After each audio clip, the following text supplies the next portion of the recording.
क्या आप भी सिर्फ नंबर 1 म्यूचुअल फंड स्कीम में अपना इन्वेस्टमेंट करते हैं तो ये वीडियो आपके लिए नहीं है। प्रोनेसिस इन्वेस्टर एकेडमी के इस ब्रांड न्यू वीडियो में आप सभी का स्वागत है। इस वीडियो में मैं आपको 10 different equity mutual fund categories के कुछ टॉप फंड्स के बारे में बताऊंगा। इस वीडियो में हम जिन कैटेगरीज के कुछ टॉप फंड्स के बारे में जानेंगे वो कैटेगरीज हैं Nifty 50 Sensex index fund, Nifty next 50 index fund, large cap fund, large and mid cap fund, flexi cap, focused funds, mid cap funds, small cap funds, multi cap funds और ELSS funds. अगर आप भी mutual funds और equity में अपना investment करते हैं तो हमारा YouTube चैनल आप जरूर सब्सक्राइब करें, क्योंकि हमारे YouTube चैनल पे आपको इन्वेस्टमेंट से रिलेटेड सारे लेटेस्ट अपडेट मिलते रहेंगे। इस वीडियो के लिए फंड्स को सेलेक्ट करते वक्त इन 4 बातों का ध्यान रखा गया है। नंबर 1, हमने सिर्फ वैसे एक्टिवली मैनेज्ड फंड्स को सेलेक्ट किया है जिन्होंने ज़्यादातर होराइजन्स में अपने बेंचमार्क को बीट किया है।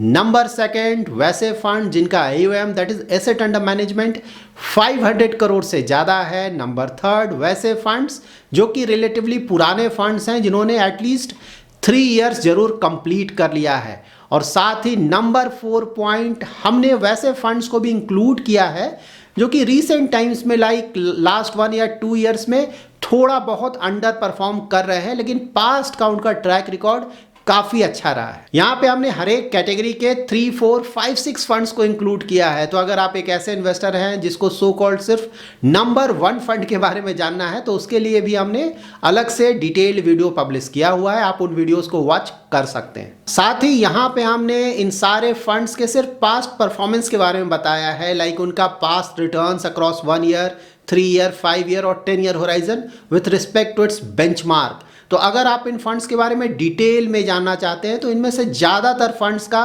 डिटेल्ड वीडियो आपको हमारे YouTube चैनल पे मिल जाएगा। सबसे पहले हम कुछ टॉप इंडेक्स फंड्स के बारे में जान लेते हैं। निफ्टी 50 इंडेक्स में इन्वेस्टमेंट करने के लिए कुछ अच्छे फंड्स हैं HDFC, ICICI, निपॉन, SBI और UTI।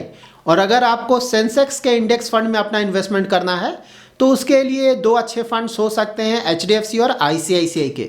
ये सारे इंडेक्स फंड्स हैं तो इनका एक्सपेंस रेशियो तो थोड़ा कम होता है, लेकिन ये फंड्स कभी भी अपने बेंचमार्क को बीट नहीं कर पाते हैं। निफ्टी नेक्स्ट 50 इंडेक्स में इन्वेस्टमेंट के लिए 2 अच्छे फंड्स हो सकते हैं ICICI Pru और UTI निफ्टी नेक्स्ट 50 के फंड।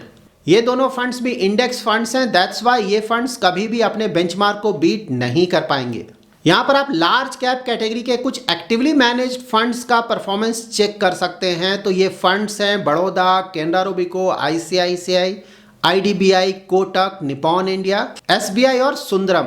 यहाँ पर आप देख सकते हैं कि ये फंड्स ज़्यादातर होराइजन्स में या तो अपने बेंचमार्क को बीट कर पा रहे हैं या फिर अपने बेंचमार्क के आसपास से रिटर्न जनरेट कर पा रहे हैं। इन actively manage large cap schemes के परफॉर्मेंस से हमें ये भी पता चलता है कि लार्ज कैप के स्कीम्स का अगर परफॉर्मेंस आप कंपेयर करें इसके बेंचमार्क से तो ये स्कीम्स अपने बेंचमार्क को कोई बड़े मार्जिन से बीट नहीं कर पाते हैं।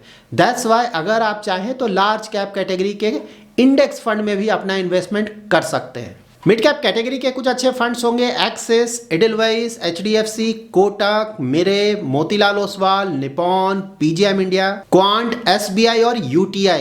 यहाँ पर अगर आप number 1 fund Axis mid cap fund का परफॉर्मेंस देखें तो ऑफकोर्स रिसेंट टाइम्स में इनका परफॉर्मेंस अच्छा नहीं रहा है, लेकिन पास्ट परफॉर्मेंस वाइज ये फंड काफ़ी अच्छा फंड रहा है। जब भी आप इक्विटी म्यूचुअल फंड का अपना पोर्टफोलियो बनाएं तो हमेशा ध्यान में रखें कि सो कॉल्ड नंबर 1 फंड के चक्कर में कभी भी नहीं पड़े, क्योंकि ये नंबर 1 फंड कुछ महीने में या फिर कुछ सालों में चेंज करता रहता है। तो अगर आप लॉन्ग टर्म के लिए अपना इन्वेस्टमेंट कर रहे हैं और सिर्फ आप वैसे फंड्स में ही अपना इन्वेस्टमेंट करेंगे जिनका लास्ट 1 ईयर का रिटर्न्स काफ़ी ज़्यादा है तो वैसे तो आपको एवरी फ्यू ईयर्स सारे फंड्स चेंज करने होंगे।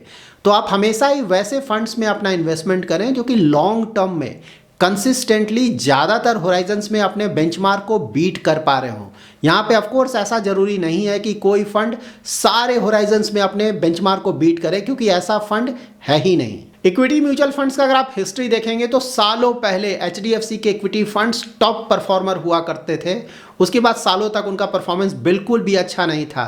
तो वहाँ पे फिर एक्सिस के इक्विटी फंड्स का परफॉर्मेंस काफ़ी अच्छा हो गया, लेकिन अगेन लास्ट 1 to 2 ईयर से एक्सिस के इक्विटी फंड्स का भी परफॉर्मेंस ज़्यादा अच्छा नहीं रहा है। अब क्वांट के फंड्स का परफॉर्मेंस काफ़ी अच्छा हो गया है और अगेन एचडीएफसी के इक्विटी फंड्स का परफॉर्मेंस फिर से काफ़ी अच्छा हो गया है। मल्टी कैप कैटेगरी के कुछ फंड जिनका परफॉर्मेंस अच्छा रहा है वो फंड्स हैं ICICI Pru, Mahindra Manulife, Nippon India और क्वांट के फंड्स। यहाँ पे क्वांट एक्टिव फंड ने अक्रॉस ऑल होराइजन्स अपने बेंचमार्क को काफ़ी बड़े मार्जिन से बीट किया है। ELSS that is tax saving category के कुछ टॉप फंड्स होंगे bank of India, Canara Robeco, DSP, Franklin India, IDFC, Kotak, Mirae, Parag Parekh और क्वांट के funds. Large and mid cap category के कुछ अच्छे फंड्स होंगे Canara Robeco, HDFC, ICICI Pru, Kotak, Mirae, Quant और एसबीआई के फंड्स। यहाँ पे आपको कुछ फंड्स ऐसे मिल जाएंगे जिन्होंने अक्रॉस ऑल होराइजन्स अपने बेंचमार्क को बीट किया है। फ्लैक्सी कैप कैटेगरी के कुछ टॉप फंड्स होंगे केनरा रोबिको, एडिलवाइस, फ्रैंकलिन इंडिया, एचडीएफसी, पराग पारेख, पीजीआईएम इंडिया और क्वांट के फंड्स।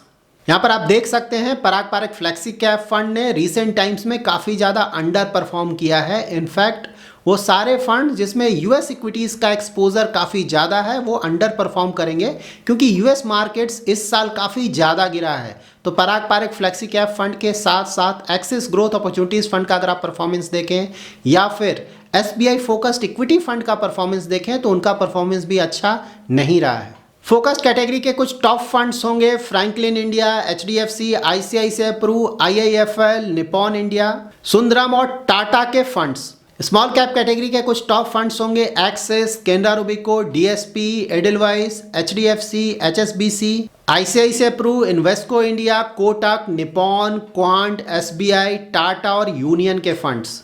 इन सारे फंड्स ने ज़्यादातर या फिर सारे होराइजन्स में अपने बेंचमार्क को बीट किया है। जब भी आप इक्विटी म्यूचुअल फंड का अपना पोर्टफोलियो बनाएं तो ये दो बातें हमेशा ध्यान में रखें। नंबर 1, आपको कुछ अच्छे फंड सेलेक्ट करना है अपने पोर्टफोलियो के लिए, और सेकंड और मोस्ट इंपॉर्टेंट, उन अच्छे फंड्स में आपको लंबे समय तक बने रहना है। अच्छे फंड्स हम उन फंड्स को बोलेंगे जो कि ज़्यादातर होराइजन्स में कंसिस्टेंटली अपने बेंचमार्क को बीट कर पा रहे हैं। तो कोई अगर ऐसा फंड है जो कि लॉन्ग टर्म में काफ़ी अच्छा परफॉर्मेंस जनरेट कर पा रहा था लेकिन रीसेंट टाइम्स में लाइक फ्यू मंथ्स या फिर 1 या 2 साल से थोड़ा अंडर परफॉर्म कर रहा है, तो इस तरह के फंड से हमें नहीं निकलना चाहिए। जब कोई फंड 3 साल 4 साल या फिर उससे भी ज़्यादा समय तक अपने बेंचमार्क से काफ़ी कम रिटर्न जनरेट कर पाता है तो ऑफकोर्स वहाँ पे हमें ये डिसाइड करना होगा कि उस फंड से हमें निकल जाना चाहिए या फिर बने रहना चाहिए। That's it in this video. अगर आपका कोई इन्वेस्टमेंट रिलेटेड क्वेरी है तो आप हमारा एवरी सैटरडे 7:30 to 8:30 PM का यूट्यूब लाइव स्ट्रीम ज्वाइन कर सकते हैं। और अगर आप जानना चाहते हैं कि 2023 में स्टॉक मार्केट्स का परफॉर्मेंस कैसा रहेगा और आपका इन्वेस्टमेंट स्ट्रेटजी क्या होना चाहिए, तो इस पर एक डिटेल्ड वीडियो हमने ऑलरेडी रिसेंटली ही पब्लिश किया है, उसे आप वॉच कर सकते हैं।